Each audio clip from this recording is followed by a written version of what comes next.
ದೇವಸ್ಥಾನವೊಂದರಲ್ಲಿ ಕರಡಿ ಪ್ರತ್ಯಕ್ಷ. ಅದೃಷ್ಟವಶಾತ್ ಯಾವುದೇ ರೀತಿಯ ಅಪಾಯ ನಡೆದಿಲ್ಲ. ಬಂದ ದಾರಿಗೆ ಸುಂಕವಿಲ್ಲವೆಂದು ನಾಡಿನಿಂದ ಕಾಡಿಗೆ ತೆರಳಿದ ಕರಡಿ.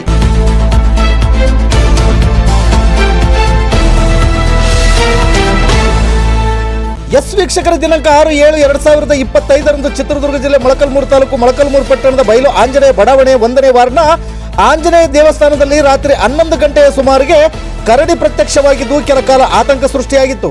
ಅದೃಷ್ಟವಶಾತ್ ಯಾವುದೇ ರೀತಿಯ ಅಪಾಯಕಾರಿ ಘಟನೆ ನಡೆಯದೆ ಬಂದ ದಾರಿಗೆ ಸುಂಕವಿಲ್ಲವೆಂಬಂತೆ ಕರಡಿಯು ಮರಳಿ ಕಾಡಿಗೆ ತೆರಳಿದೆ.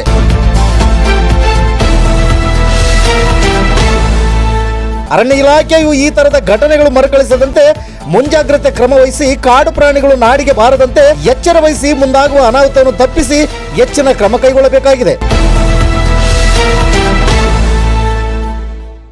ವರದಿಗಾರರು ಸೋಮಶೇಖರ ಭಟ್ರಳ್ಳಿ. ಇದು ಗರುಡ ನ್ಯೂಸ್. ನಾನು ಮಲ್ಲೇಶ್ ಕಮತೂರು.